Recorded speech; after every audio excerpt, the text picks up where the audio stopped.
श्री ललिता देव्यै नमः। श्री ललिता सहस्रनाम स्तोत्रम् ध्यानम्।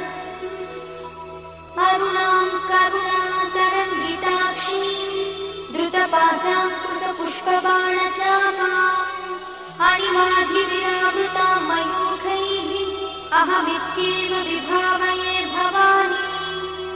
ध्यायेत् पद्मासनस्थां विकसितवदनां पद्मपत्रायताक्षीं हेमाभां पीतवस्त्रां करकलितलसद्देव पद्माम्बराङ्गी।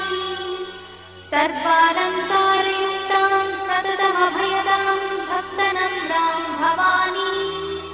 श्रीविद्यां शान्तमूर्तिं सकलसुरक्तां सर्वसम्पत्प्रदात्री। श्रीमाता श्रीमहाराज